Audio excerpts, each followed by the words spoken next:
Welcome to Sausage on a Fork, a podcast dedicated to the UK's longest running children's drama programme, Grange Hill. My name's Neil, and in each episode I'll interview a former cast member about their life before, during and after their time on the programme.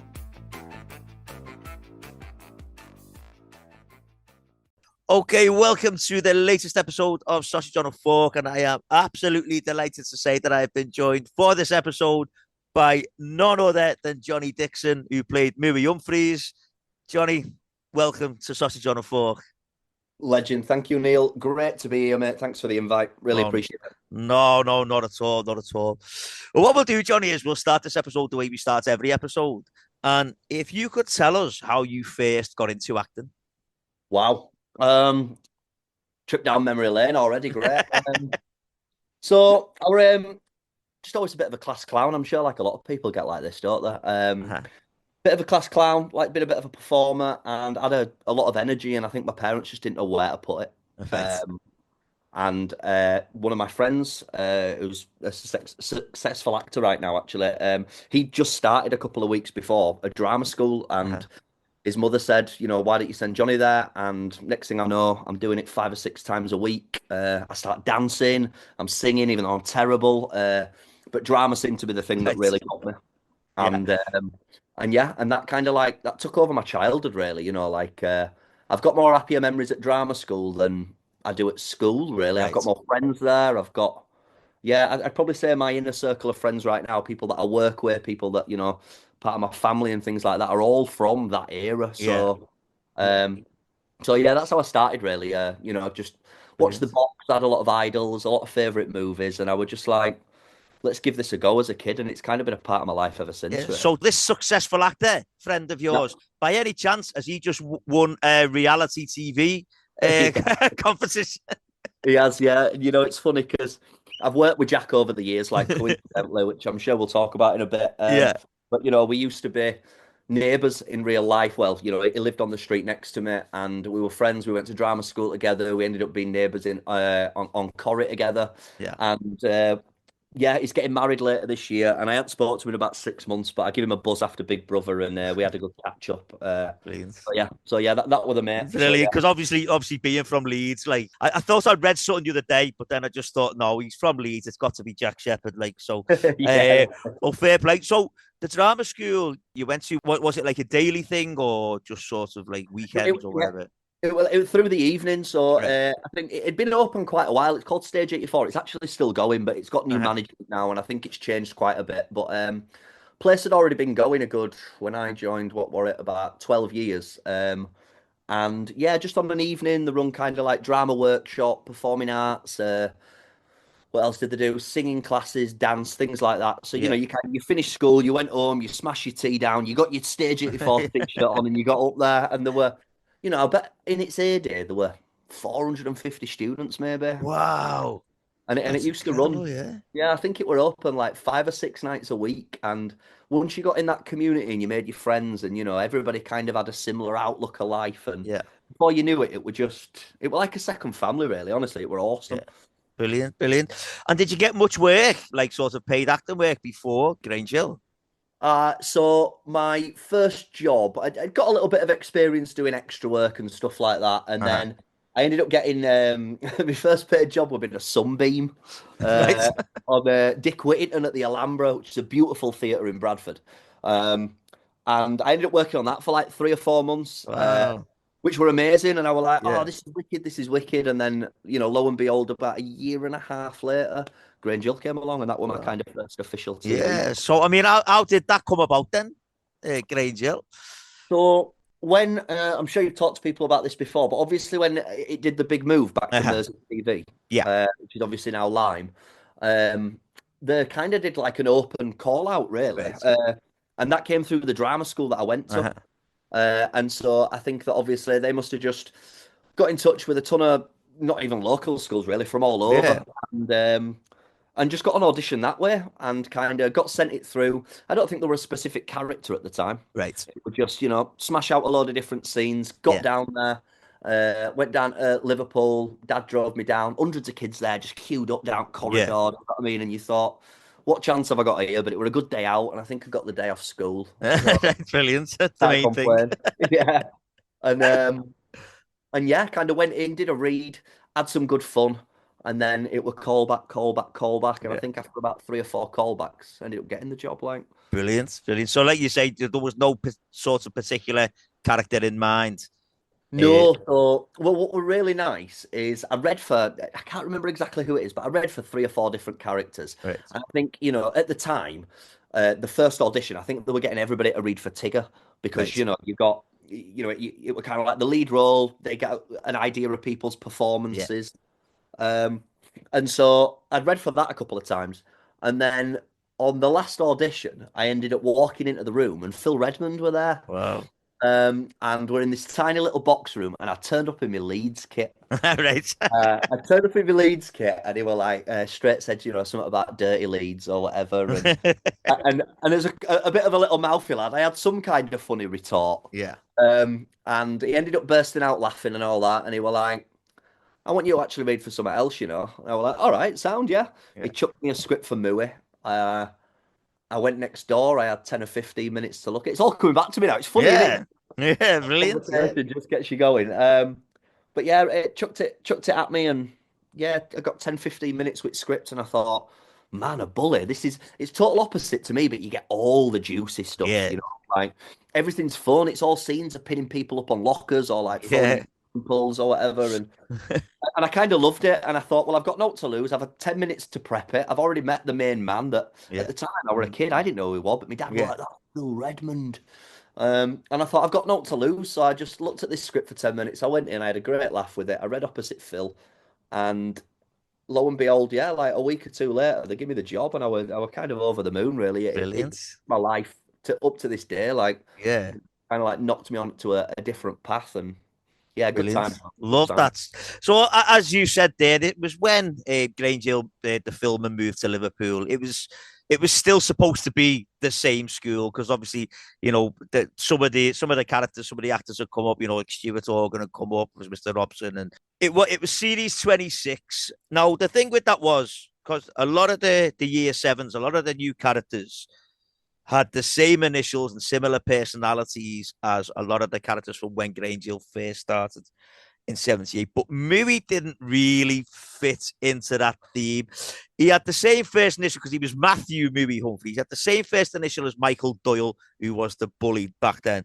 And he had, obviously, we'd had Humphries because it was Alan Humphries, but Mooey Humphries and Alan Humphries were two very, very different characters. Because as you've said there, Mooey was a bit of a bully. And in the very first scene that we see Mooey in, he's with some of his mates and they're letting tires down on a bike. And then they see little Jeremy walking across the plate. And now, I mean, the height difference between you two, it was ridiculous anyway. And they're walking over to him to go and get it, but then Abel Benson bumps into Mooey, just trying to get his ball back, all innocent. And obviously, then Mooey then showed what he was really like, grabbing the ball off him and saying Abel would have to get down on his knees and kiss his feet if he wanted the ball back. Then obviously Abel was then backed up by Togger and Andy, who turned up, and Mooey just said to Abel, "You'll keep," and kicked the ball away. Now, just mention there, Togger, Abel, and Andy, who were obviously the Tucker, Benny, and Alan of your generation. Like, Mooey was a bully, as we've said.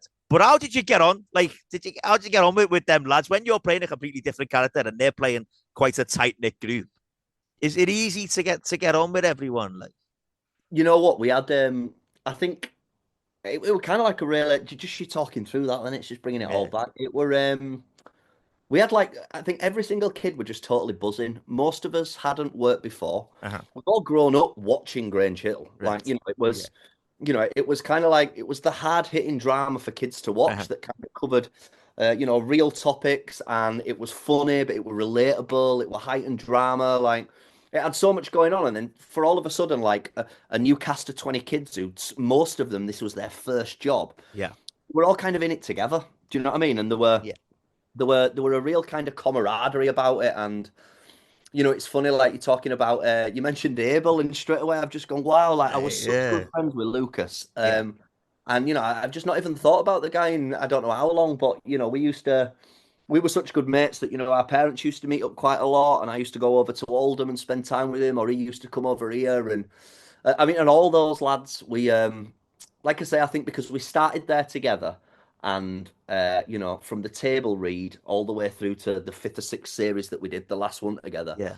we were all in it together, and even though the characters were always clashing, that just meant that we got quality scenes together and got Yeah. kind of Yeah. really dig us teeth into it. And any time that Mooey kind of appeared in a group, we seem to have a laugh because they're always a challenge to have on set. Yeah.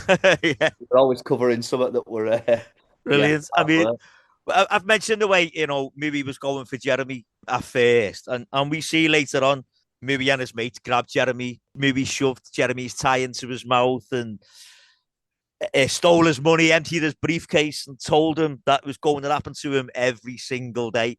But again, while that's happening, Abel interrupts him and told him to leave him alone, and Togger and Andy also backed up as well. But can you remember what Mooey did to Abel there? You know what? I can't. Go on. You're gonna have to So surprise me now. he grabbed Abel's footy boots and Oh, threw them on the roof. yeah, I remember, and I tell you what, that probably took a good 4 or 5 takes. There were the odd time when I'd lob it up and you just see it in front of camera, just drop back down. Go, let's go again. Great. Yeah, wow. Brilliant. Now, you've mentioned this as one of the things you had to do when you first started talking about being Mooey. The bit where Mooey and his mates lifted Jeremy up and hung him on the hook on the lockers. Was that easy to do?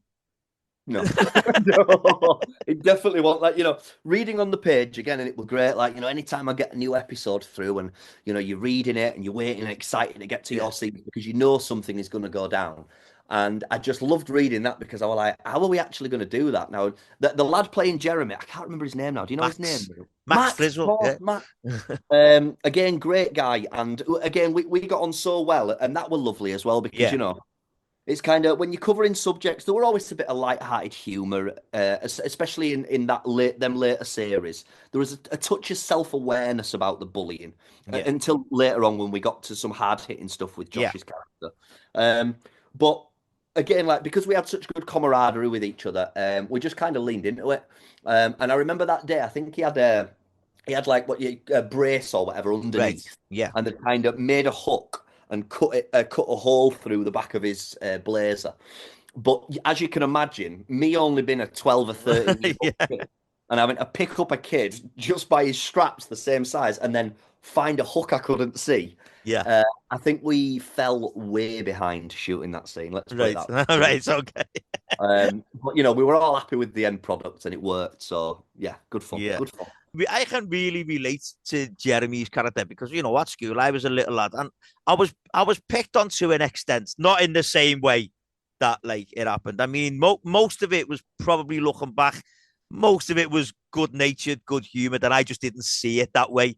But this was definitely something different. This was bullying, and it made Jeremy not want to go to school and stuff. Yeah. Like there's a bit in a games lesson where Mooey had to go at Togger for conceding a goal, and they started fighting, and they were sent inside. But Jeremy had been sent inside as well for having no boots because Togger had stolen from him.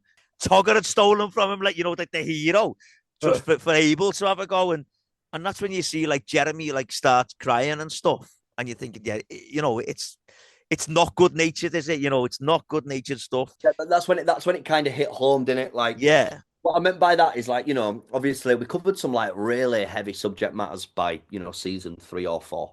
And, at first it was that whole thing of, these are fun scenes that take place. But then, by the time the storylines got to that moment where Max had a chance to kind of like really reveal what were going on. Yeah.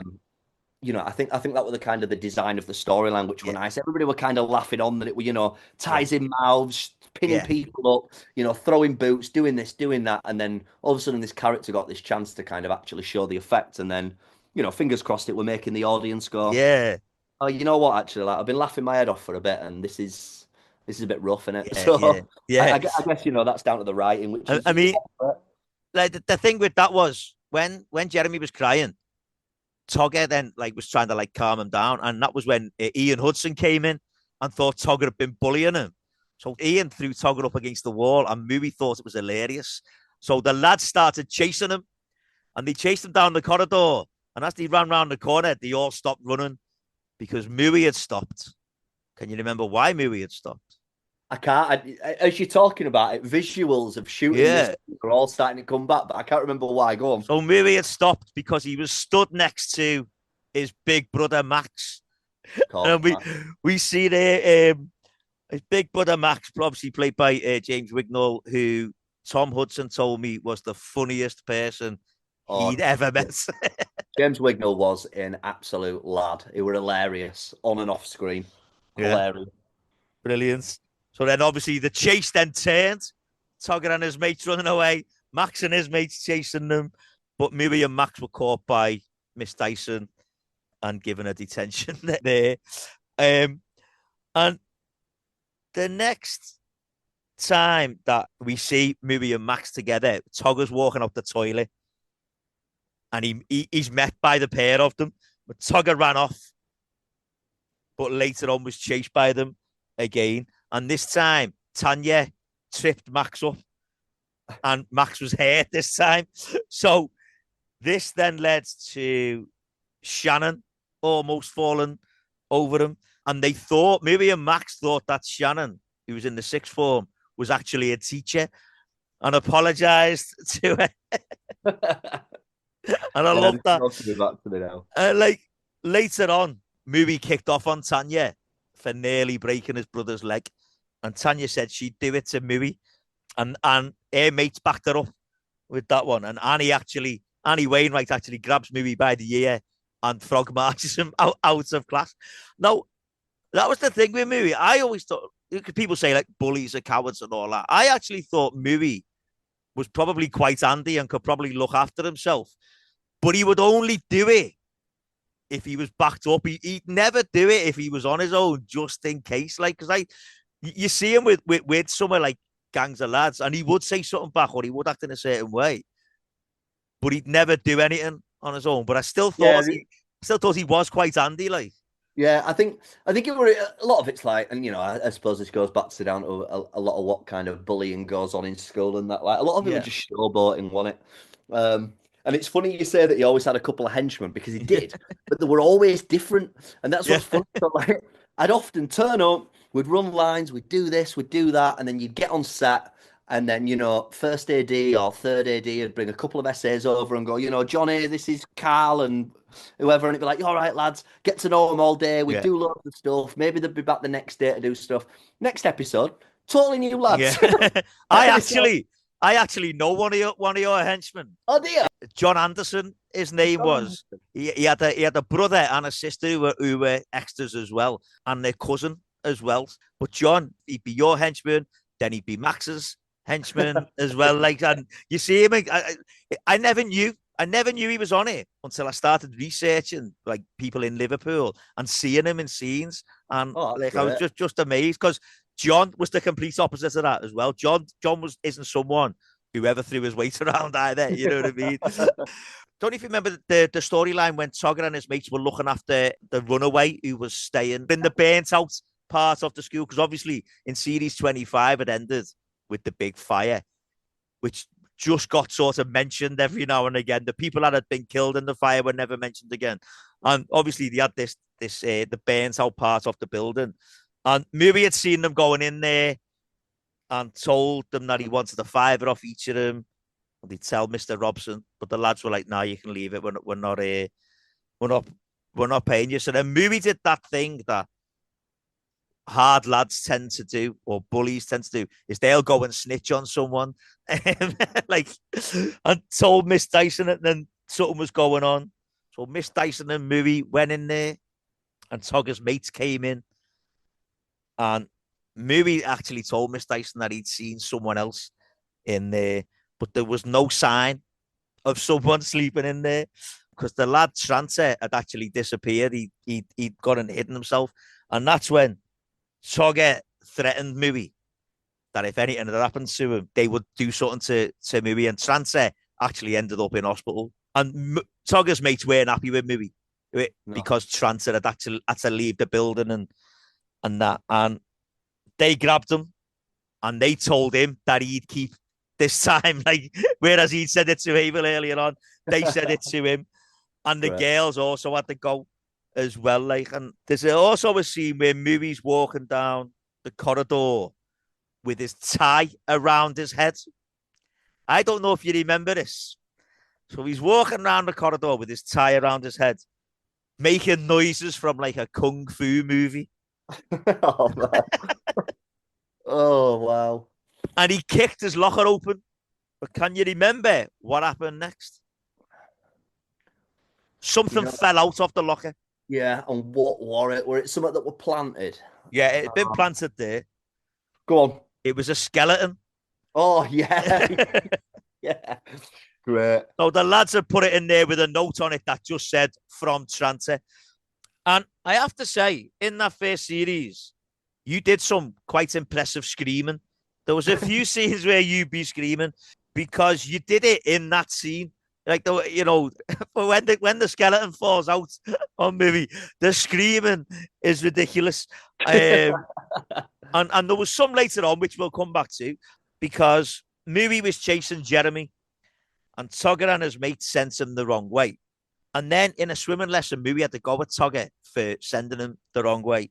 And you mentioned this earlier on about pushing people.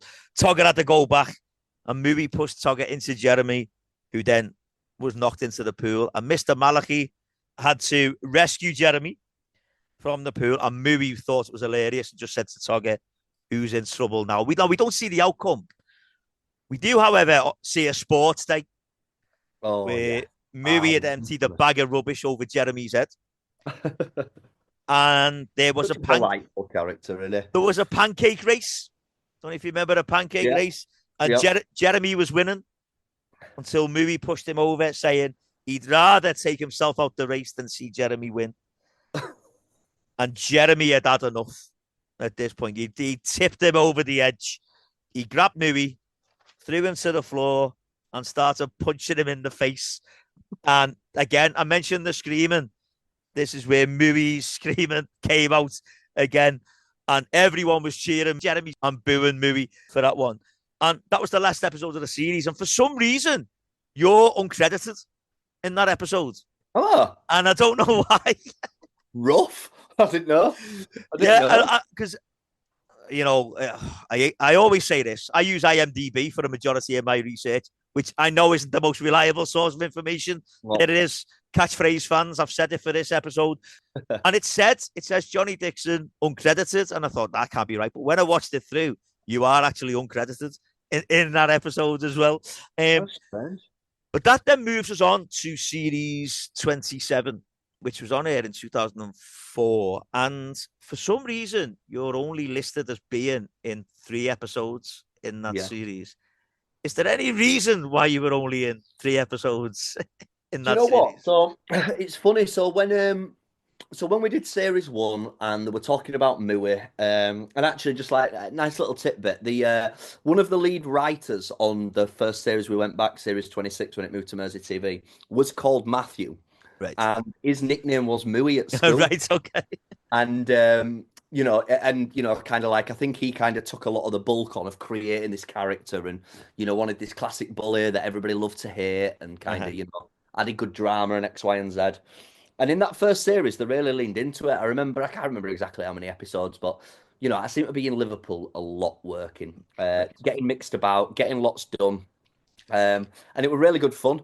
But then when season 2 came along, I were in like 3 apps and that's it. Yeah. And I don't know what, nobody told me what it was, but, I think maybe in hindsight, just, as you're talking me through all of these moments, Neil, in season 26, they're really fun to do. But I guess after so long, you can't glorify bullying, can you, I guess?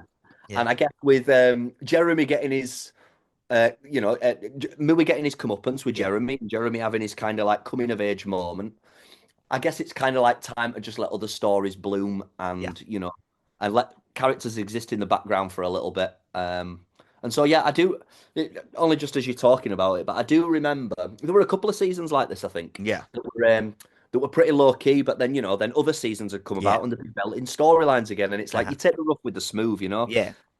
Yeah. There's only so many times that, again, you want to see this character that you love to Yeah. hate. After it'll just get a little bit too Moorish, Yeah. That's I mean, yes, that's the thing. Like with like the likes of like Gripper and Imelda in the past, they were in it quite heavily. But then you have to get rid of them at some point. yeah, Like, so that's probably, what it was. Like, they have to be expelled at some point. So that's yeah, probably, that might have been why it was. So, as I say, only in 3 episodes, but still got quite a bit in. So, year 8, a cross country run. And Mooey had told Jeremy at the start that there was no way he was going to beat him. And he said to him, even though like Jeremy had got a few punches in on him went at the sports day in year 7, Jeremy was still a loser, was what Mooey said to him. And Mooey, at the start, Mooey trips Jeremy up. And Mooey actually started winding Annie Wainwright up about her dad, because obviously, there was all that big storyline with her dad and what he was going through. And he was asking her if she was worried that her dad would come after her with an axe at night, and maybe she should be in the mental home like her dad. So Annie pushed him away, and Tanya told him to leave her alone. Like I say, the girls were always on Mooey if they thought he was doing the wrong thing. Now, as a Scouser, the first thing I thought of when I was watching that cross country race was they're on the loop line, they're on the rally. Like any Scousers watching, any Scousers listening, sorry, will know the loop line, or like I say, it's called the rally round by where I live, because it covers so much of Liverpool. It's a long stretch. It's an old railway, and it's at first I thought, are they on the loop line? But then I saw like the old railway bridges and all that. So it runs up by like Alderley Hospital and through like behind Childwall 5 ways and up to Hale Wood and all that. Like, and it was genuinely the first thing I thought when I saw that scene was they're on the loop line there. So anyway, so just getting back to the storyline now. During the run, Jeremy eventually overtook Mooey, and Mooey looked devastated. But by the time Jeremy got back to school, Mooey was already back and showered and in his uniform.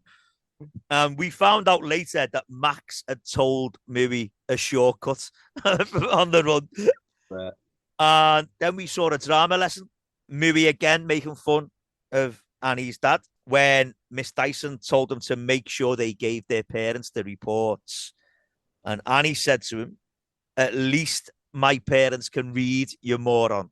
Belter. Which Mooey pushed her, but again, she pushed him back. And then he said, when Miss Dyson had told him to stop, he then carried on by saying Annie needed a straight jacket like her dad. And can you remember what happened next? I can't, no. Come on. He gets another punch in the face. From from Annie Wainwright. And later on, there was chocolates left on Miss Dyson's desk. Tanya said that maybe Mooey had bought them for Miss Dyson, so she'd give him a better report.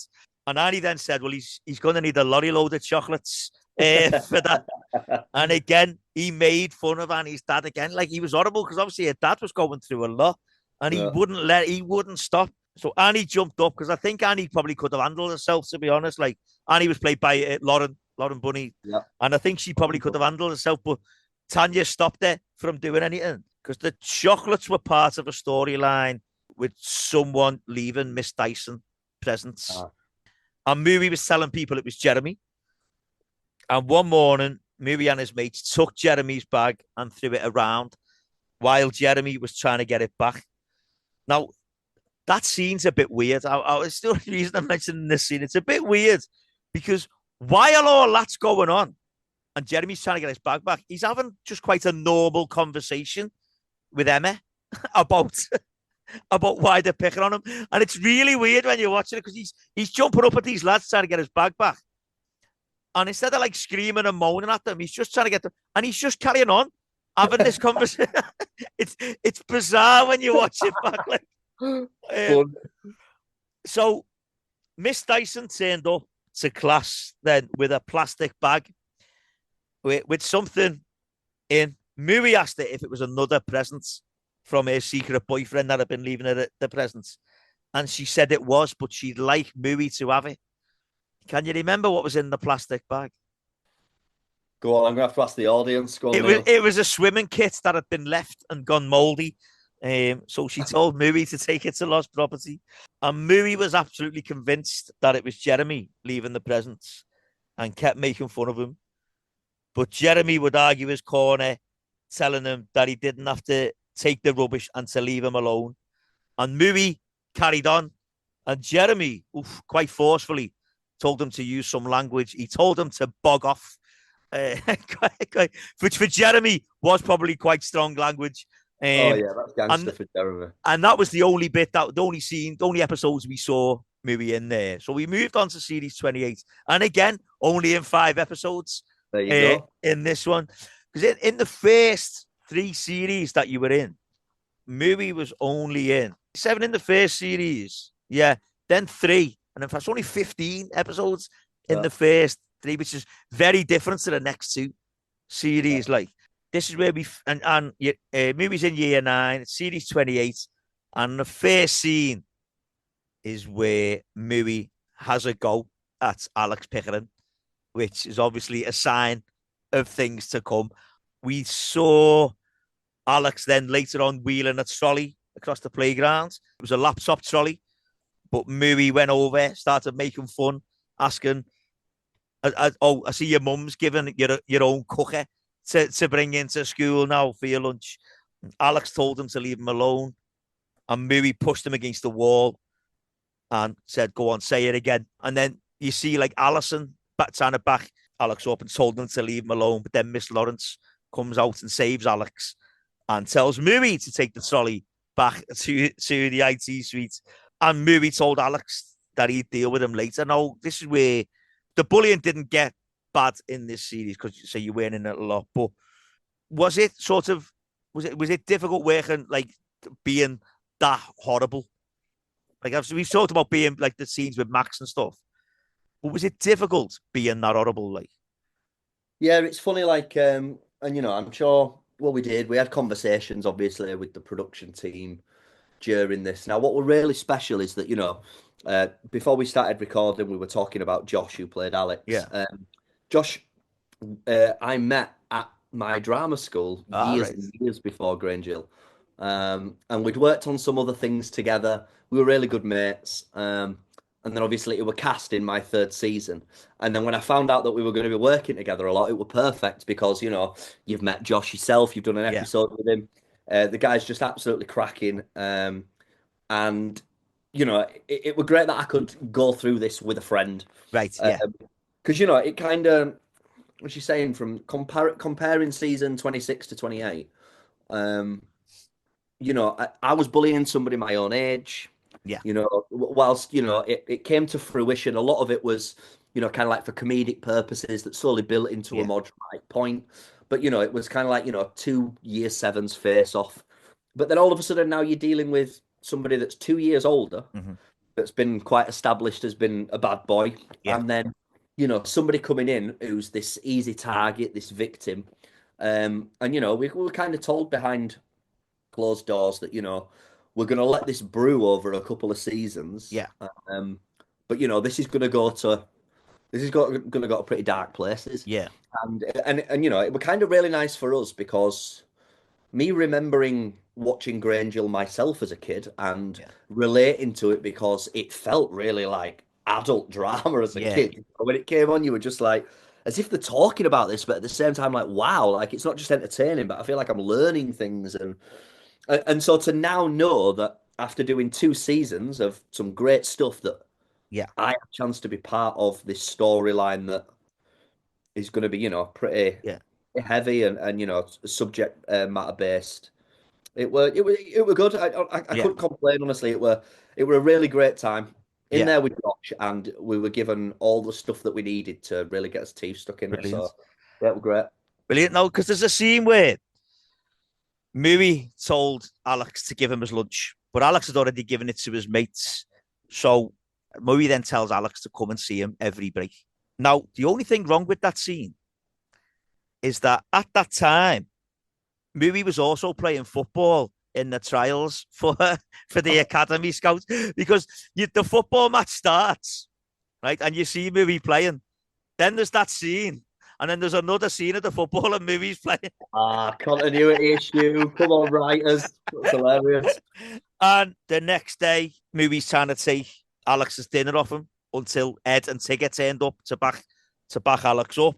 And like I say, I've said, again, I thought he was quite hard, Mooey, but he always showed them signs of cowardice if he was on his own. He wouldn't do anything, like it'd be very rare if he was going against the group, would he do anything? Like, and it was Alex's bit. Like I've said to people before, I think that bullying storyline, and it's a weird, it's probably the best bullying storyline they did in the whole of Grange Hill, I think, because it shows, because it was over such a prolonged period of time, and it shows how isolated and depressed people, victims of bullying, can get. And I just think it was so well done right from the start, where there was not much going on, to what happens later on. It was so well done, and like, because people, the Liverpool years get not necessarily a bad rep, but it doesn't get held in as the same esteem 100%, as the 80s, 90s bit. But I think that bullying storyline, like, I'll die on that hill, it's the best one out of the whole 31 series. I genuinely believe that. I'm not just saying that because you were part of it. I've said it before, like, and like the bit where, because of what's going on with Mooey, it's Alex's birthday, but because of all that, and his mates forgot it was his birthday, Alex had a birthday cake and he ended up eating it alone. And Mooey, he bumped into Mooey, and Mooey got the cake and told Alex to carry on eating it, and like stuffing it in his mouth and stuff like that. And Alison turns up and it's Mooey with their bag, and they ran off, and Mooey's chasing him again, but again he gets stopped by a teacher. And there's another time where Alex was football at Mooey, and quite often it was just accidental stuff. But Mooey said he'd give him it back for £1, and then his mates then grabbed Alex and sat him in a bin, and Mooey said next time it'd be a wooden box. And the more it goes on, the more horrible. It just got darker and darker and darker, didn't it? And there was bits where Alex eventually punches Mooey, but it doesn't make any difference. And Mooey just walks off, and like, I'll see you tomorrow. And there's a bit where he sprays him with a fire extinguisher, and told him that he wanted a fiver every week to keep him off his back. And it escalated because Alex was also getting bullied by the girls in his year as well. And it escalated to the point where Alex tries to kill himself. He tries to drown himself in the swimming pool. And, like I've said, I think it's the most shocking bullying storyline that they did. And when Alex returns to school, he was told that Mooey had been excluded, but it hadn't been decided whether it would be a temporary or permanent exclusion. Now, I think in this day and age, for what goes on, it'd be a permanent exclusion. There's no way, there's no coming back from that. Because Series 29, 2005, it was on, year 10, Mooey's back, and it starts with Mooey back in school. Mooey and Max clogging all the sinks in the toilets. And that storyline was a theme throughout the whole of that series, like the toilets. And they walk outside, Mooey trips up, takes a kid, crisps off him, but Baz Wainwright trips him up, gives him it back. Baz Wainwright there was a lot of feuding, more so between Max and Baz, but obviously you were involved as well there with Tom Hudson, like he was a guest on here the other week. What a lad. Oh, brilliant. And that's when, again, Mooey starts having a go at Alex. And Alison's telling Mooey to leave him alone because of what had gone on before. She'd tell Miss Basinger that he was bullying him again. But Mooey says, I'm not going to bully you, but you just need to know that I am going to be about. And you just think, God, let's give the kid a break. Do you know what I mean? He's gone through so much. There was a bit with radio controlled cars going on. Yes, coming back to me. Yeah, there was going to be a racing competition. Tigger and his mates, like, people had to pay to enter, and we see Mooey sort of watching from a distance, and Mooey goes to tell Max.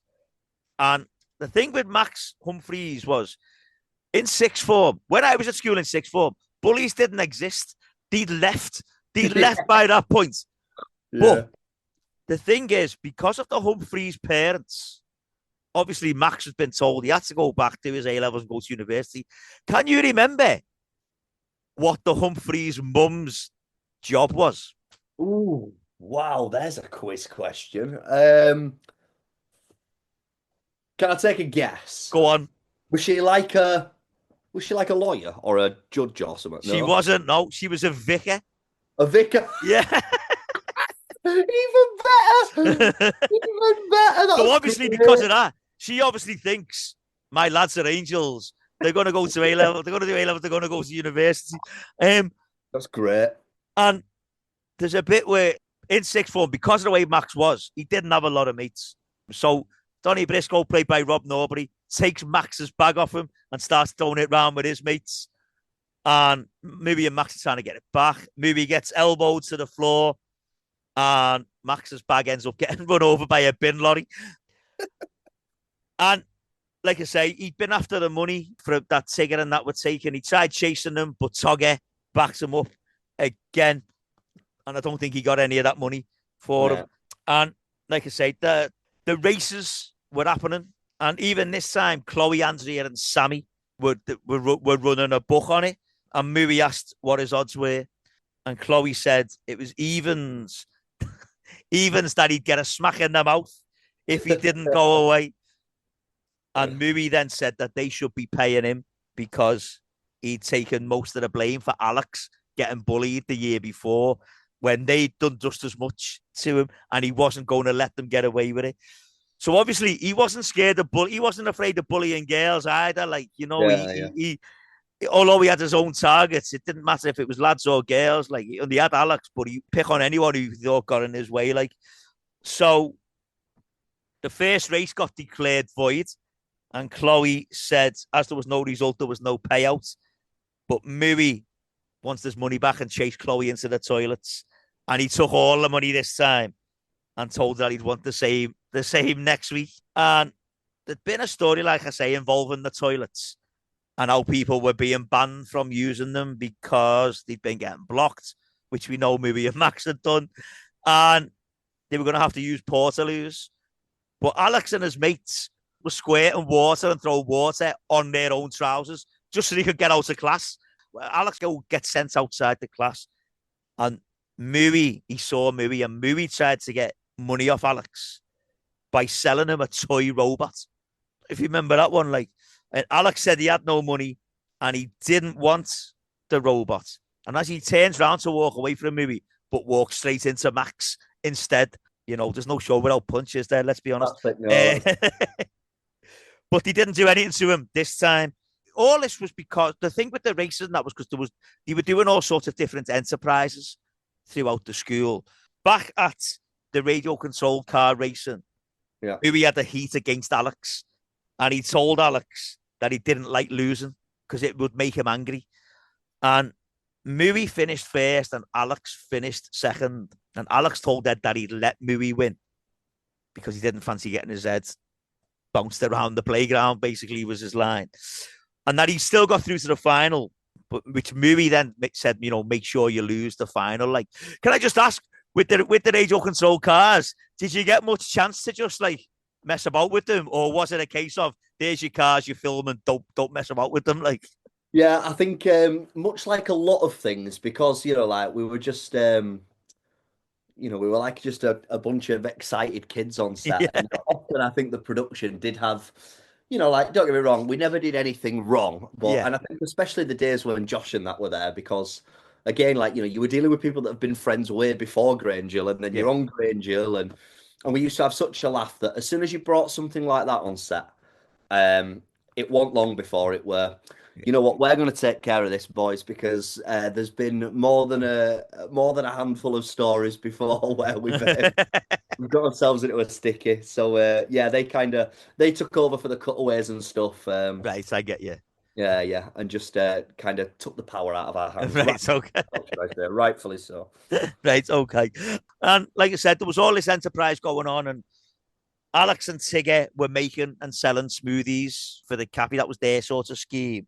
Yeah. And they sold a load and they made a load of money. And Mooey went into the kitchen when Alex was alone and told him that he wanted the money. Alex grabbed the money and ran out. And Mooey fell over. He slipped on the kitchen floor.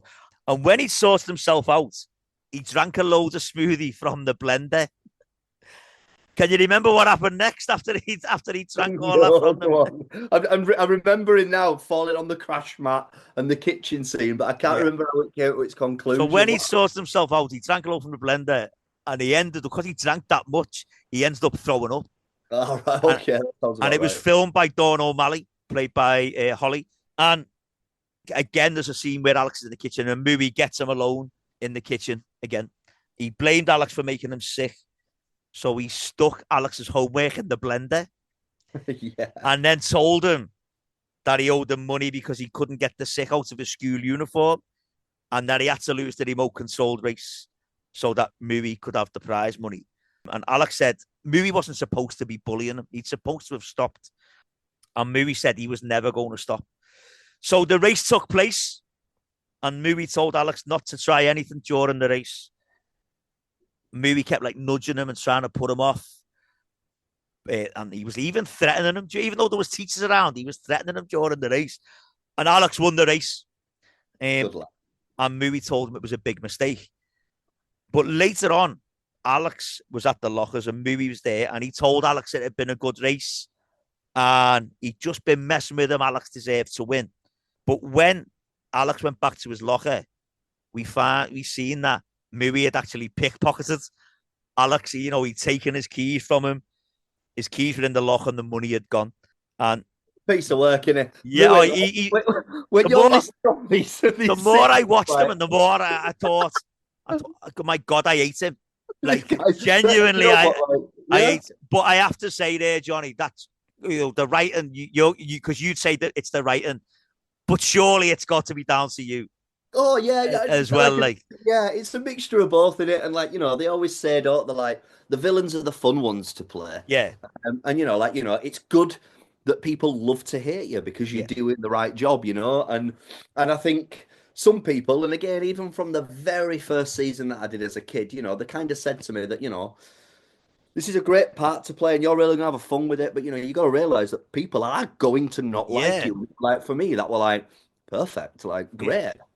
Let's get stuck into it. Was there much of an adverse reaction away from Grange Hill?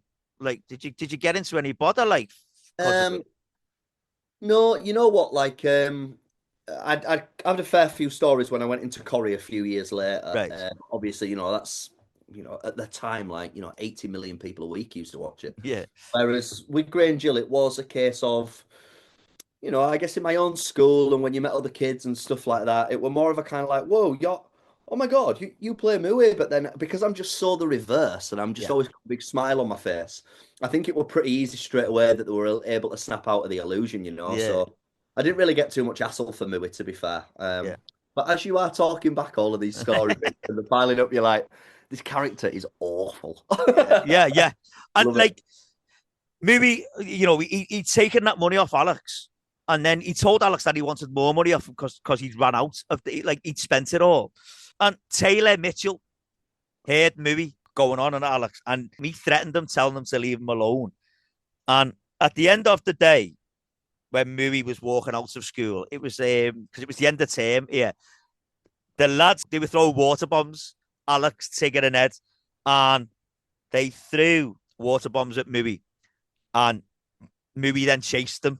And a bit of a scuffle broke out. It involved Togger as well, but it was broken up by Mr. Malachy and Miss Bassinger. So that leads us on to series 30. And this was like the last series, this was where the bullying, it carried on. It became a huge thing in year 11. This one now, 2007, this went on. And this was actually the last series that you were in. Mooey and Max were up to their old tricks, charging the year 7s a toll to cross the playground. And Alex at this time, the cafe didn't exist, but Alex had still set up a smoothie stall. And Mooey and Max knocked everything over as a way of telling them that they hadn't forgotten about the water bombs from the last year. And when Alex was making smoothies, like I say, the more you watch Mooey, Mooey spat in the blender while he was making them. And Alex said he wouldn't let him bully him again. And Max said they just wanted 5% of his takings, but he obviously didn't want their help. He said, you obviously don't want our help, and they walked away. And then they got him again on the corridor, and Mooey tipped him up, and they told him that they'd eventually want more than 5%, and they were going to talk about it. Proper gangsters, aren't they? Like, yeah, oh yeah, mafia tricks. I love it. yeah, I love it. And we saw Max and Mooey talking about Alex, and this is where the bullying and the cowardice bit, I think, comes in, because Mooey says to Max, well, he's got minders now because Ed and Tigger were always with him. And Max just said, yeah, we don't want any witnesses, so we'll just do what we always do. Wait till he's on his own. And you just think, you horrible bastards. Like, you know what I mean? Like, brutal. Especially for Max, he's like, what, like 18 in second year of second year of sixth form. He's doing his A-levels, and he's still... You're an adult now, and you're still bullying kids. Yeah. It's hilarious. And Alex, again, he's in the kitchen. He's been cleaning up. Ed and Tigger had gone. So Mooey came in. He took the money he'd made off Alex and told him he'd be all right if he just worked with him. And then Mooey walked away. And you think that's it. But he then comes back in and pushes Alex's head into the sink. Only very briefly. But it's so shocking when you watch it. Like I say, it's a kids' TV program. Yeah. And especially 2 years ago, we thought it had come to its fruition. Like, even, sorry to cut in, but like, even I imagined by, after we'd done that season 28 kind of like really big hit with the moment under the pool, and very tastefully done, I must say, and Josh's performance were great. This whole idea of, you just can't hear anybody underwater, and it were really well done. Yeah. And after that, I kind of thought, if I'm back. And I saw that I was back before I got the episodes. I was like, maybe this is where Mooey gets a bit of redemption, Maybe we see a different side to this character. And no, he just went in harder. Yeah. It's brutal, really, isn't it? It is brutal. I mean, that bit with Alex in the sink, was that difficult to film? Where you have to push his head in under the water, like? Yeah, I mean, again, for us, it was always play, Right. like, like when you guys at home or people are watching just a continuation of the edit, and there's, and you're seeing this scene after scene after scene after scene, it's like, this must have been really bad. But for us, we were always playing, and the scenes that had the more fun story beats and actions to grip hold of, it only just got us more excited. It was like, Josh would always be like, oh, you're trying to drown me again today. And, we used to share lifts there all the time with Josh's grandparents or my parents. And so we'd run lines through and stuff. And we just couldn't wait to get to set, really. But, like you say, then when we kind of snap back into the audience's shoes and we're watching just these series 8 months later, it does kind of, it did. I remember it resonating home. It is now that, now that you're talking about it, where you're just like, oh, this is like relentless. Yeah, it was. I mean, we found out later on that Max was actually demanding money from Mooey. Yeah. As well. Like you said there about, the fact that he's 18, he's trying to be this gangster. But he's actually, in a way, he was bullying Mooey. So it's no surprise that Mooey's got to find a way of doing it and shift it onto someone else. And like there was lads had set up a similar stall to Alex. This is where the gangster bit comes into it. Mooey poured their smoothies over their heads and basically said, he basically ran them out of town, like, because he says, just that's how you deal with the competition, like. And he then told Alex to start letting people buy smoothies on credit with interest, so they'd have to pay more. And at the end of the day, Alex gave Mooey all the money that he had. And even though he gave him all the money that he'd made, Mooey punched him in the stomach and said, I'm pleased with you. Imagine if I wasn't. And you just think, oh my God, it's just getting worse and worse. And Yeah, I remember that scene now that you said. Yeah, I remember that. Wow. it's Yeah, man. There's no comeback for this kind of guy, is there? no, Like, they're no. definitely in. It's when I think about it, it's kind of sad that he never got his swan song. But Yeah, at the yeah, same time, like, I think by that point he just ruined all hope with the yeah, audience. Hadn't he, really, let's be honest. yeah. And then round this time, this is where Baz Wainwright had passed away. Yeah. And Alex said he told Mooey that he wanted to go and pay his respects to Baz because Baz had been good to Alex. And because it was at break time, Mooey wouldn't let him because that's when he was supposed to be selling the smoothies. And Mr. McDowell actually accused Mooey of muscling in on Alex's business. And he actually emptied Mooey's bag out. He says to him, if you find out that you are bullying anyone, you'll find out what it's like to be bullied. And you just think, go on, say. Yeah. And what's horrible about that? Like I say, all these things happening. Baz had passed away, and a kid takes a note into class for Alex saying it's from Miss Passenger, but it's actually from Mooey, and it says on there, Baz isn't here to save you now. And you just think, like that, like, as I say, for kids' TV to show that this is going on, when there's going to be kids who are going to be starting secondary school soon as well, like that. Yeah, they'll be like, oh my God, take me yeah. back to year 5. Take me back. It's Oh. it's unreal. Now, on the day of Baz's funeral, Max and Mooey had asked Alex why he hadn't been there at break. And you just think, God, give the lad a break, you know what I mean? Leave the lad alone. They pushed him to the floor and told him it wasn't personal, it was just business. And they wanted, and this just went on till in the end, Alex threw the blender on the floor. He smashed it up. And he said he couldn't afford the fruit anymore and he couldn't afford any new stuff. So they were out of business. And, Max said, yeah, okay, we are, but we still want a tenner a week off yet. And you just think, how's he going to do it? And like I say, the bullying was just relentless, which ended up with Alex having to bully some of the younger kids. So just to make sure that he had money. And they told Alex to get money off Ed and Tigger, who had their own little business going on. And that's where they assumed it had come from. And because when Mooey mentioned it to them, saying, I'm part of your business now, they had no idea what he was on about because Alex didn't want to do that to his mates. Do you know what I mean? Yeah. And there's another scene where you see Mooey and Alex walking out a cubicle in the toilets. And Alex has obviously had his head flushed down the toilets as well. And although it's a horrible storyline, it led to one of the greatest comedy set pieces in Grange Hill ever because Max and Mooey had told Alex that he was going to start selling raffle tickets and he had to get a fridge freezer as a prize, right? So Alex eventually gets this fridge from a junk shop and he's wheeling it to school on pram wheels. And it ends up being pushed by loads of kids and it ends up at the side of the football pitch. Don't know if you remember this one at all. There's a football match going on. And these kids are pushing this fridge on the pram. The ball gets crossed over.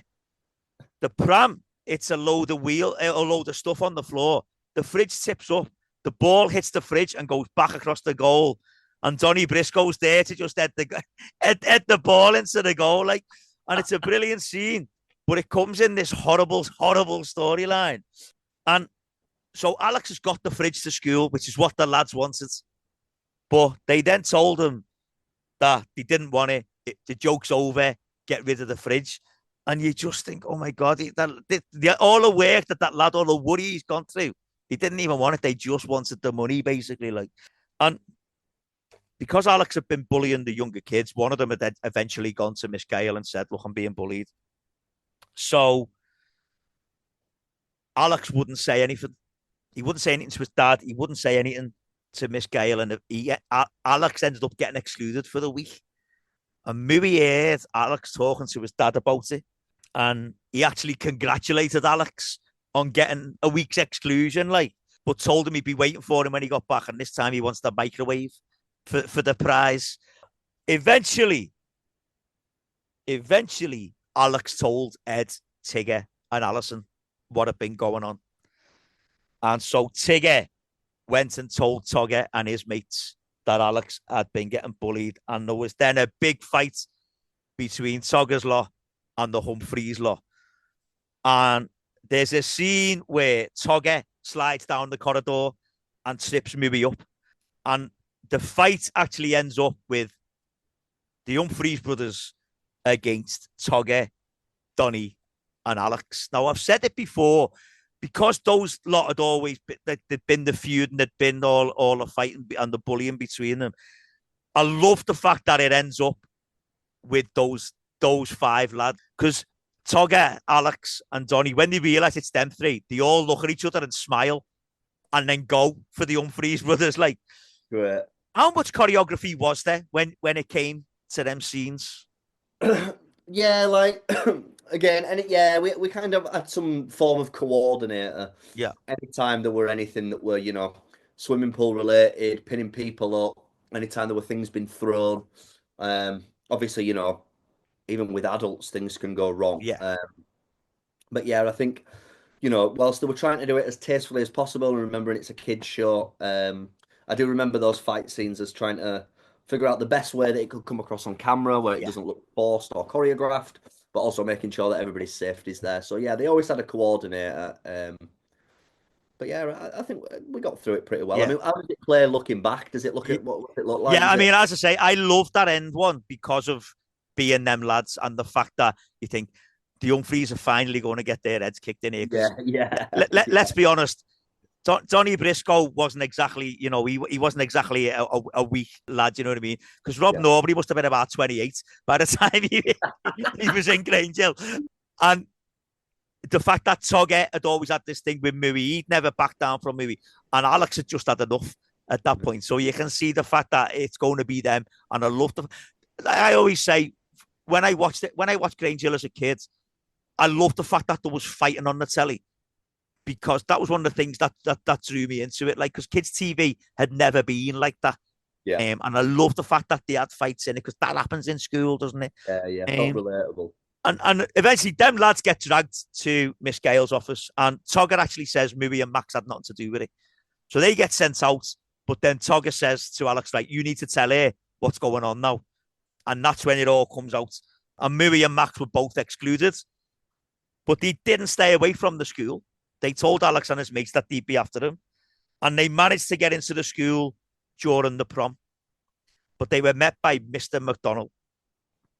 And Max tries to act hard with Mr. McDonald until Mr. McDonald turned it on Max, telling him that if he met him outside of school one day, there'd be no rules stopping what he could do to Max. Great. And that's where Mooey steps in and goes, you know what, we really need to be going now. And we never saw Mooey again after that. So was it your decision to leave, or do you think? Not at all. No, it's funny. How many more series did they do? So they did one more after that. Right. Okay. Great. So, no, I think I kind of just had the feeling. It's funny because I was totally surprised when Max went into sixth form. Yeah. And I think that by the time it had got to that point, we kind of knew that character has come to his end point, and got the comeuppance. And again, I think that after 5 years of it, you can't then have a redemption year, can you? And so it's just more of the same. It becomes less powerful, doesn't it? Yeah. And so I forgot that they went back and did one, because it were only about 8 months later that I ended up joining Corrie. Right. So I forgot they did another. It's mad that they did 31 series, isn't it? Yeah, it is. Totally nuts. Yeah. Now it's totally nuts. Now, whenever I'm putting an episode of the podcast online, for the week before, I put picture clues online for people to guess who the next guest is. Okay. And the first person that guesses correctly gets to ask a next guest a question. Okay. So I've got a question here from someone called Karam. Now, Karam's a massive, massive Grange Hill fan. He'll always to enter these competitions. He's actually drawn the portrait that accompanies your episode of the podcast as well. Oh, wicked. Um, and so his question is: so after the lads got kicked out of the school by Mr. McDonald at the prom, what do you think happened to the Humphries brothers after that? What was their life like? Well, I mean, riding off into the sunset together. I mean, I can't see good things coming. Let's be like if they didn't learn the lessons in year 7, and they definitely didn't learn them in year 11. It's hard to imagine anything good for them. But I reckon there's something quite nice about them one day ending up with their mother, isn't it? The Yeah. victim, and finally repenting. Yeah. I quite like the idea of that for sure. Brilliant. But I'm sure that there'd have been a lot more battles on the way, Yeah. and yeah, I can't see him having the brightest of futures. Brilliant. You think Mooey ever got his haircut? I know, hilarious. I know, yeah. Tell me about it. Like, I I mean, wish it was the mid 2000s, like so everyone who was able to grow hair grew it like that. And like you watch the Harry Potters, there's a couple of films where every kid in Harry Potter has got ridiculously long. Every lad has got ridiculously long hair, and they were filmed around the same time. Like that is so funny. so moving on then after Grange Hill, obviously you've mentioned it, the fact that you went into Corrie as Daryl Morton, and he was the son of Jerry Morton, played by the Boom. legend Yeah, Mickey Mickey Stark. Stark. Like, What a lad. but What a lad. also the grandson of Wilf Morton, Rodney Litchfield, who most people might know as Tommy from Early Doors. You're all right, I'll stay on my own. But that must have been great going into Corrie like Yeah. there as well. Like, because I looked at you did 44 episodes of Grange Hill, Yeah. 219 episodes of Corrie. That must be great going from one British TV institution to going to another one as well. Like that must have been amazing. Like, Yeah, honestly, it was great. I remember when Grange Hill first came about as a kid, and I kind of like, I had some attachment to it as a viewer, as a kid from years yeah, before. I thought this is so special. And then obviously, like most households, especially back in the 90s and noughties, and obviously way beyond, like, Corrie was a part of the furniture. yeah, Like, it was just on, wasn't it, all the yeah, time? And then obviously I had a friend that had been in it for 10 years beforehand, uh-huh. and so I got to see that from the outside, spending a lot of time with him, and it was kind of just this surreal moment that, yeah, not long after that, I went from the longest running kids British show into the longest running British soap, Yeah, um, and I was like, wow, this is incredible, yeah, and yeah, so I just totally can't complain. I've been blessed, can't brilliant. complain. I mean, he was a bit of a scally, wasn't he, Daryl? Without making you sound like you're typecast, just a sort of a bit of an older version of Mooey, but without the bullying. He liked to have a good time, didn't he, Yeah, Daryl? Like, do you know what I yeah, mean? yeah. It was just a tearaway, and Yeah, definitely much more redeeming features than Mooey for yeah, sure. yeah, And there were some really nice beats there. Again, got a lot of fun scenes, yeah, got some really fun, hard hitting storylines. yeah, But definitely a more likable character, and I think a slightly more funny, self-aware one for sure. yeah. But yeah, definitely cut from the same cloth. And Brilliant. And so yeah, I said this to Tom when he was on the other week. Obviously, in the early days of Grange Hill, a lot of them, when they got older, they went to EastEnders. But a lot from Liverpool either went into Emmerdale or Corrie, and because like the fact that like Kirsten Casti was in it for a bit, Sasha Parkinson was in it, yeah. for a bit as well, like Tom Hudson, obviously. And did you find that there was more and more coming on that you'd seen or worked with before? Like, Yeah, honestly, it's so nice. Like, growing up on set since I was 11, 12 years old, and uh-huh. then also seeing all of my childhood friends or colleagues all do the same. It's funny you've just mentioned Sasha there. I think I've bumped into me and Sasha have probably worked together now like 5 or 6 times. We Right. did Wow. Grange Hill together, then we bumped into each other on Corrie, then we got cast as boyfriend and girlfriend in 2 Casualty episodes we Yeah. did. After that, we then ended up working on something else, and I'm just like, it's just totally nuts that, and it's amazing to see everybody's success, because in my head, we still think back to all those 10 to 13-year-old kids that were doing it for the Yeah. first time, and a lot of us are still doing it now, and it's sweet, Neil. Yeah. It's Brilliant. actually super Yeah. sweet. I love that. Like, so there's someone you work. I think you worked in Corrie alongside this person, but they weren't in Grange Hill.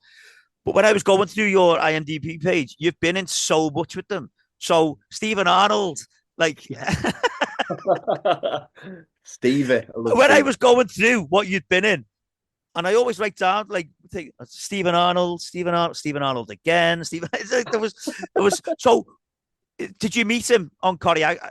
Is that Yeah, where you met him? Yeah. yeah. So obviously, well, when I were in it, I mean, I think there were a cast of about 67, Right. 68.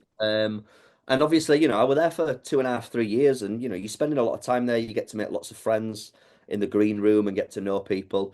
And Steve's just one of those kind of like really welcoming, warm people that he'd done, he danced the dance. He'd been in a long time, and seeing somebody else that had just come into it, and kind of took me under his wing a bit, and we just enjoy chilling out at the green room, having a cigarette or a smoke together, and all that.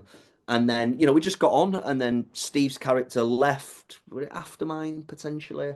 Can't remember now, but Steve kind of left, and then it were about 3 or 4 years later, a director had written one of the best plays I've ever read. It's just hilarious. A two-hander called Thick as Thieves, Right. and Steve were casting it, and the director asked to see me, and I were on holiday, so I was last one, and I went, and it was such a great part. Anyway, long story short, we ended up touring that play and spending a lot of time together. It was just a two-hander, Right. so it was just me and him for months and months and months, which obviously you really get to know somebody, and it was a really fun piece and kind of like an intimate play. So we just really cracked on then, and then after that, they made a televised Yeah. version of it. So we ended up working on that, and then Steve got into a little bit of producing and asked me to help out with directing a couple of things for him, or starring alongside or helping produce. So we've ended up working together quite Yeah. 4 or 5 times. Yeah, I Yeah, so know. lists a mile long. Yeah. So I've been through some of the things you're in. So there's a couple of things I wanted to talk about. And obviously, you've worked with is it, Aisling B. You've worked with her a couple of times. You were in Inmates with Neil Morrissey, Joe Oh yeah, Sassini, oh yeah. and but she was in something else you were in. But also, there's you were in that series called Boy Meets Girl. Ah yes. Right now, you were in 12 episodes of that. And Alex Pickering's dad was in Boy Meets Boy Meets Girl. When I was looking the other day and I was going through and I was like, no way is Alex Pickering's dad who was telling Alex off in front of Mooey. Alex Pickering's dad's in that. Nigel Betts played Alex Nigel Bet played Alex Nigel Betts Pickering. played Alex Pickering's Yeah, dad. No way. he did. Yeah, No way. Betsy. Oh my God. Like, love Nigel Betts. Like, beautiful human, great actor. Just got a plethora of great work behind him and great characters, but just a lovely human. I did not have a clue. yeah, I've already worked with him. yeah. Nigel Not have Betts. a clue. Nigel Betts was Alex Pickering's dad. That's hilarious. Yeah, Yeah, he played my father in Boy Meets Girl, yeah. which were great. It was just 2 series, 6 episode series. Great job that. Great fun. Hell of a cast in that as Yeah, well. Like yeah, like Denise Welch and Lizzie Roper and all yeah. that. That were a great job. But One of me, yeah, yeah, really good fun that. was given the storyline behind that, was there much negative press surrounding it? Um, no, no, not. You know what? I think what approached us all is it was originally called Love, and Right. I think that the original title kind of more summed up what the show was kind of really supposed to be Yeah. about, which was this idea of two people have met each other and they've fallen in love, and it's a love story, but obviously it's told in a contemporary lens, and it's about the characters around these people that are coming to terms with it. Yeah. And And I think that kind of just sang to a lot of people. And obviously, the BBC wanted to jump on board of that. And, whether you call it being part of the zeitgeist or whether you call it trying to, be ahead of the wave, they kind of commissioned that. And I think the first series was very heartfelt. And there were a lot of special moments in it. And it were great. Um, Yeah, and then, after that, I feel that they thought we can't just can this now, yeah, so we have to follow it up with a season yeah. two. But the season two was pretty rushed and fell off of brand a little I bit. get you. Yeah, It just fell off brand, and it was one of those where it were like, we doomed if we do, damned if we do, damned if yeah, we don't. And like we can't just cancel this show, maybe because of how that would be perceived. yeah, However, they didn't have a good idea for where it were going, and so whilst we all absolutely loved making it, I think that the first season really hyped onto something special yeah, yeah. for sure. Brilliant, brilliant. Okay, you've also been a part of the Hooniverse. Oh yeah, Uh, now, I've said this many a time. Doctor Who is one of those things that it passed me by. Everything about it says I should like it. Everything about it says I should like it, but it's just one of them things that's just passed me by. But again, another British institution that you've gone into, like, as well. yeah. I've got Um, to admit, Doctor Who totally left me behind. Obviously, I've seen clips from the very early yeah, days, and obviously like David Tennant and Smith bringing it into its own and a contemporary age. yeah, And I obviously knowing that I'm like, right, well, I've got my bingo card now. You know what I mean? Like, I got Grange Hill done. I've got Corey done. I'm like, what else do I want to do on this bingo card? And I must admit that when I got the call to go for a meeting for Doctor Who, and there was talking about it's going to be a new person, and there were rumors that it might be a woman, and this is before we knew it was Jodie. mhm, Um, I went and the read went well and it were okay and I had fun with it and it were about 4 or 5 weeks and I hadn't heard all and then I were working away teaching some kids in Ireland some drama and I got the phone call and I think hands down it's been to date my favourite acting job. really. Yeah, it was. Wow, Jodie's just brilliant. yeah, She's brilliant, and she's just so warm and she's lovely. And it was the start of her journey. I think that they'd never put as much money into an episode for the premiere, and they didn't want to do a lot of green screen stuff right. because they wanted to bring it into this other age and without kind of like going into too many weeds, basically. I was like this guest star, and she ended up helping me throughout this episode. And by the end of it, there's this big action sequence on two cranes that are like 150 foot in the air. And Wow, I'm a crane driver, and this alien from another universe is trying to kill me because I've got a target on me. And it's the first time that she's been revealed. And it ends with these two cranes crossing each other, and me and her running and jumping over these wires together. And wow, and during the process, we were filming nights in Cardiff and they actually built half a crane. There was no green screen. wow. We had to get up there. We did all of this. And at the same time, I'm being a part of her, next step in her journey. And it was just so lovely. And kind of like the pinnacle of it for me was that we could see how great it were looking. We could see how good of a job that she were doing on it. And she felt like an amazing doctor, especially when they took this bold move to make it female. Uh-huh. Um, and we were kind of like 2.5 weeks into filming, and it was time for this big sequence of Yeah, running across the cranes and all that. And we had stunt doubles, but the director were like, "Do you guys want to do it?" And I kind of looked at Jodie, and Jodie said, "If you do it, I'll do it." And I was like, brilliant. "Damn right, I'm doing it." And so the wired us up, and we got to literally jump off that thing Oh, wow, uh, five, six brilliant. times in a row. And it was a super special job, and it was kind of like a big Yeah, moment in my life as I started becoming a filmmaker as well, yeah, and it was a really special time in my life with Doctor Who. brilliant, Yeah, very special job. brilliant. And so you played Carl in that, and Yeah. I noticed that you were in two episodes, like 4 or 5 years apart. Is that so? Did you have to audition the second time, or did they just come to you and go, "We want Carl back. Can you do it?" Like, So this were a really lovely moment. So apparently, there was quite a lot of talks of my character went really down well in this first episode, and went really great, and that were lovely to have because often, you especially with Whovians, I imagine that the kind of certain push and pulls with Uh-huh. different characters.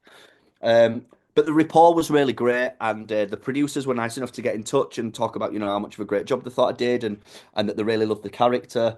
And I suppose deep down it was just like, oh, it'd be really cool if he went on one other adventure, but I kind of forgot about it. And then the producer of the show on Jodie's last episode said that we've had a lot of people asked to bring Carl back, and Jodie's Wow. actually leaving. This is her last series, and we never got back chance to do it. But I know that everybody would just love to see him one last time. Would you be interested in coming down and doing the tiniest scene in her final episode? Wow. And it felt really, honestly, it felt Yeah, like it would. Yeah. an honor, really. Like this is, Yeah. we were talking about how Grange Hill's longest Yeah. running thing and Corrie's soap. Well, Doctor Who is the most watched British show internationally. Wow. So the fact that they rung me back and I was like, are you kidding me? Like, yeah.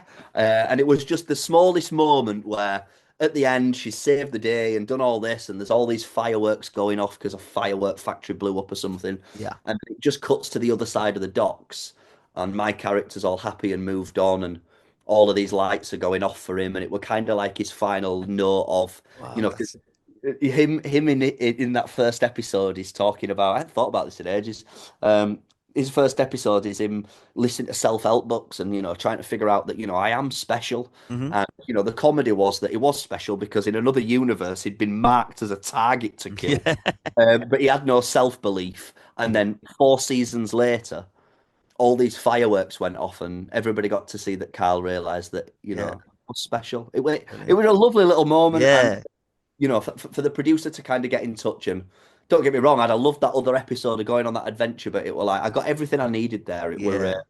It were lovely full circle for me Brilliant. with that. Brilliant. And did you get to work with like Bradley Walsh and John Bishop as well? Yeah, big time. Yeah, like Yeah. Bradley Bass, that were lovely. Like basically a lot of that first episode takes place on a crash train in the middle of the night, hmm and on these cranes as well as a few other bits. And so, Yeah. in the train bit, we spent a week and a half in the middle of winter in Cardiff on this train that were all dark and broken down, and that guy can just make you feel super welcome, and Yeah. he's a really funny guy as well. So yeah, big up Bradley, really nice guy. Brilliant. Brilliant. And you've also worked with Lee Mack. You were in Not Going Out as well. Like, is he as quick witted as he appears to be on telly? Like, Yeah, you know what? He's great. It's funny because when I got cast in it, I'd never watched Not Going Out before. right. And I'd heard lots of people talk about it. And also, again, like I don't watch that much TV. And Yeah. I'd heard the name Lee Mack, but I couldn't associate it. But every single person that when I said I'm going to do an episode of Not Going Out, everybody has gone, Lee Mack is hilarious. He is hilarious. Even my family who don't watch that much TV were like, he's hilarious. He's so witty. He's so quick. And so when I got to meet the guy, I was like, this guy can no way live up to these, Yeah. these expectations. And lo and behold, the guy's super funny, very relaxed. Cares about what he's doing, makes everybody feel welcome. And it was kind of like an intimate episode, really, because it's all about he gets locked in this coffin and he's on my stag do. I'm his cousin, and I get the coffin lost. And the majority of the episode takes place with me and him on FaceTime as I'm trying to find the coffin Right. before he gets buried alive. It's a really fun episode. The writing's hilarious. He's one of the writers, Yeah. and so we got a week's worth of rehearsals. We shot it over 10 days, 12 days at Pinewood, and it were it was just a great experience to not know the legend of this man, but not actually have a connection with him myself. And then once I got on set, I got to know him as the person that he actually is, and it just lived up to what everybody had told me he was. Right. Yeah. I suppose that's the best compliment I can possibly give him. Yeah. Yeah. Brilliant. Really nice guy. Yeah. Brilliant. Now, you mentioned earlier about the fact that, you've gone into like sort of filmmaking as well. What makes someone go from being an actor to wanting to be the other side of the camera? Well, do you know, to be honest, as a kid, going back kind of full circle to when I was friends with Jack before he was in Corrie or we'd gone to drama school, we were obsessed with films. Right. And my actual obsession with this whole industry came more from making films or telling stories than it ever did performing. Yeah. And we used to go to the cinema, save up as money, and go to the cinema maybe, sometimes 6, 7 times a month. Yeah. In the school holidays, we'd be there all the time. Even if it were a rubbish film, we wanted to go to the pictures, get us popcorn, watch it, talk about the film, reviews, study, different filmmakers. We were obsessed. So my love actually started there. And as I became an actor and growing up on set, I just realized I had this unique opportunity that whilst other people were at school, the majority of the time I was on a set and I was learning from an actor's perspective how it all worked, the whole kind of like choreography of it, the old etiquette, how things get done. And I've just always been into that side of it. Yeah. Ever since I went to college, I wrote a lot of wrote a couple of plays and directed them. And yeah, and then, so it were inevitable that Yeah. one stage or another I would start doing it, and I finally took that plunge about 7, 8 years ago now, and it's one of the best decisions I've ever made, Brilliant. and I love it. And the fact that as a kid, like when you're trying to make a film, you're trying to or direct or write, it feels almost crucial that you know what the actor is experiencing and Yeah. what they need to know because you're their eyes. Yeah. And also you need to fill them with that confidence of what they're doing and make sure that you're getting the best out of them and X, Y, and Z. And so now I'm making films 7 days a week and I act maybe once or twice a year. Right. Uh, Okay. Yeah. and so it's reversed, but the fact that it's all linked together for me uh, has just felt kind of crucial on my journey, really. Yeah. Brilliant. So yeah, I love it. Honestly, I live Brilliant. for it. It's But so, because I was looking at like some of the things you directed. So when you did like the Invisible Collection, is it? yeah, And Mark Wingett's in that. Who was in the bill. yeah, But good on that. when you get like something like that, is it difficult? Like, because you're effectively in charge of Yeah. someone who's been in the industry a lot longer than you have. Is that difficult? Like, sort of saying, right, this is what we're doing. I'm in charge. And do they ever look at you like, look, mate, I've been doing this a lot longer than you? You know what I Yeah. mean? Like, Like, don't get me wrong, I suppose in the early days you get a little bit of imposter syndrome. But without sounding too cheesy, I think that if you know what you're doing in this industry, you realize that it's a totally collaborative process. right, Like the greatest actor in the world will not look like the greatest actor without an excellent DOP, an editor, a great written script, a director that knows what they're doing in X, Y, and Z. And that goes the same for everybody. Like, unless everybody chips in, it feels disingenuine. Something feels off. And so, yeah, I got a little bit of imposter syndrome at first, but then, you just also remind yourself that it's just like, I'm 36 this year and I've been working professionally in this industry for 26 and a half yeah, years. yeah, And so I'm not 40 yet, but I'm about to hit my 30-year mark. And yeah. so Wow. I'm kind of, that just adds to, I wouldn't say my confidence, but my skill set have just been, I know what I'm doing. And, also it's not about me, it's about us. And therefore, we get the most out of it. Like Mark Wingett, for instance, working with him, just totally great. I remember auditioning for Bill when I was a kid, watching that again. That were my Friday nights as a kid after Yeah, Corrie were on, watching the Bill. And then so all of a sudden, been with Mark and spending a few days doing a short film with him. Really great fun. So yeah, I can't complain. brilliant. It's a good life. Brilliant. So you said there that you know that's your job now. Like you're making films 7 days a week. So have you got anything coming up that you can tell us about? Yeah, so let me think what's happened. So I've just directed a bunch of commercials actually for a mobile phone network. That's going to be on TV soon. Kind of like I'm more scripted, narrative based kind of Right. stuff. So I've not done a ton of commercial things. Mhm. So that's quite a nice little change. Where I got to go down to London for a few days and kind of do some quite fun, heightened realism commercials for television. So that were good fun. Um, I'm currently adapting a book into a feature film, All right. Well, screenplay wise, with a producer. We're kind of working towards our first feature. There's always lots of short films that we've done. I've kind of helped develop a few pilots and things. mhm. Um, So yeah, there's quite a lot on the way, and every few months it seems like the jobs are just getting more challenging and more fun. Whether it's working behind a keyboard, helping write, or whether it's actually getting on the floor and shooting. Yeah, Yeah, man, it's brilliant, good fun. It's good fun. brilliant, brilliant. And are you still in touch with anyone from your Grange Hill days these days? So, really sad news. The drama school that I went to a long time ago, a really solid member, one of the dads there, he passed away a couple of weeks ago, Uh-huh. and we went to the funeral, and it was a super beautiful day. But what was kind of a byproduct of it, which he'd have loved, is that so many of them people from that drama school turned up, Right. and what we love. So Josh Brown were there, who played Alex Pickering, and I've worked with Josh on a lot of things, but I've probably not spoke to him in 7 or 8 years, and he looked great. It was lovely to catch up. We're going to meet up in a couple of weeks. So in Brilliant. fact, you and me speaking, it's kind of Yeah. just nice how the stars all align. You become Yeah. of my childhood and talked about us, and I actually briefly saw him for an hour the other day, and we're going to go out for coffee soon, which is really nice. I'm going to Jack's wedding this year, Jack Yeah. Shepherd, and he's coming up to the studio to help me do some stuff with some kids that I train. I've just started teaching kids how to make films. We run Brilliant. like a little film school. Love it. So Jack's still there. Who else? What's beautiful about this industry is like it's smaller than you think, Yeah. and it's kind of funny that you'll go to a job and you'll bump into somebody you haven't Yeah. seen in 15 years, and you'll just pick up right where you left off. Brilliant. Yeah. Love it. Oh, Love yeah. it. Well, Johnny, we are coming towards the end of the interview. So I'm going to ask you the same few questions that I always ask everyone at the end of every Great. episode. They're all Grange Hill related. Great. So recent over the last couple of years, there's been talk in the press of a Grange Hill movie in the works. It's been written by Phil Redmond. We don't know what's happening with it because, as I say, it was a couple of years ago when this big thing came out that they were going to make this movie. But what do you think of the idea of a Grange Hill movie?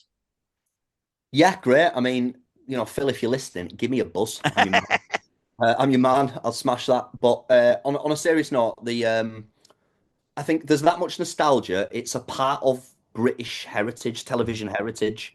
Obviously, you found great success. It's the longest running kids drama. There's a ton of cast that you could go to. Yeah, And even just spitballing right now, the idea of a film would have to be based around a reunion, wouldn't it? right. Yeah, I get it. Yeah, yeah, And whilst we still want that kids drama that takes place in a school, everybody would be tuning into that film to be able to be taken back to their childhood yeah, and also see all of that cast now. yeah, And I think, some form of reunion of bringing together all of the generations and also hopefully starting a new one yeah, would be a bold step forward. And you know what? Why not? We're all yeah, only here, aren't we, Neil? So yeah, yeah. I Definitely. didn't know that. I didn't. Yeah, I wasn't aware. But why not? Everything else makes a comeback, and yeah, I think it'd be great if it's done right and with the right yeah, amount of taste and it involves the right people. For instance, like Phil, yeah. why not? Like, why Brilliant, not? brilliant. And if you were asked, would we see a return of Mooey Humphries? I mean, yeah, great. I mean, don't get me wrong. I think after you've reminded me of how horrific of a character he is, I've got to say that I'd agree to it on the idea that we might have some redemption, and maybe show full circle that it maybe worked out for him after he finally got his comeuppance. I think that would be a story worth exploring. the Um, the Reverend Humphries turns up like I mean, that would be hilarious, wouldn't it? That would be hilarious. But yeah, done tastefully. Absolutely. Why would I not want to be brilliant. part of such a Yeah, powerful British brand? yeah.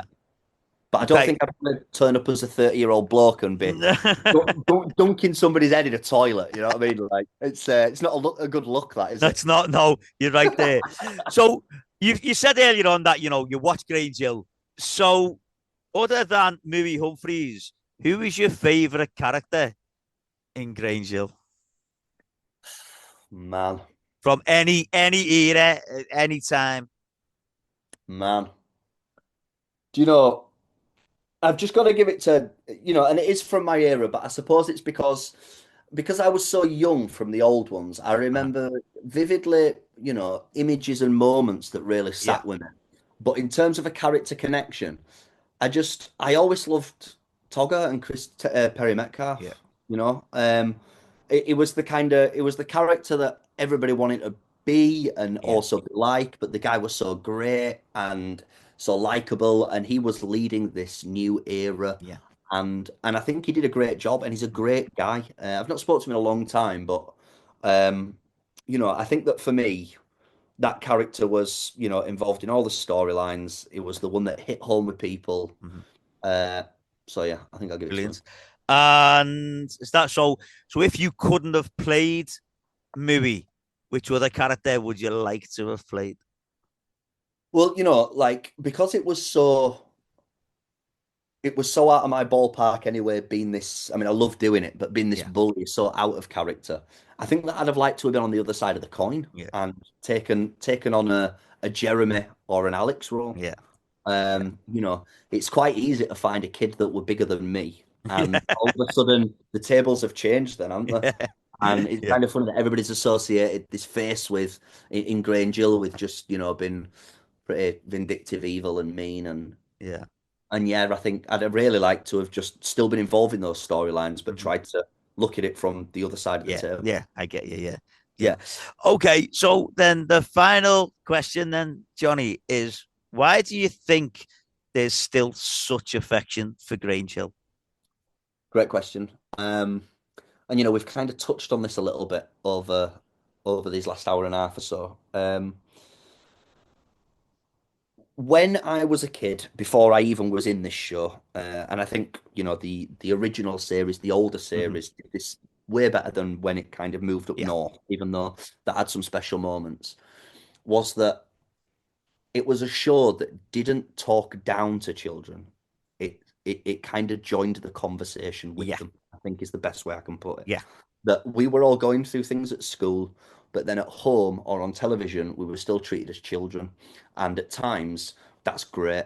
But then when we're going through things in as real lives, and we feel like we're through things that aren't all happy rainbows and Hmm. unicorns, and you turn on something and you see somebody that's your age, that's in a school that looks like yours, that's going through relatable things that are going through your friends or happening in other classrooms or your own classroom, and you're watching it as a piece of entertainment and you're able to relate to what that character is going through. This is pretty revolutionary in 1980. What year did it Yeah. start? 78.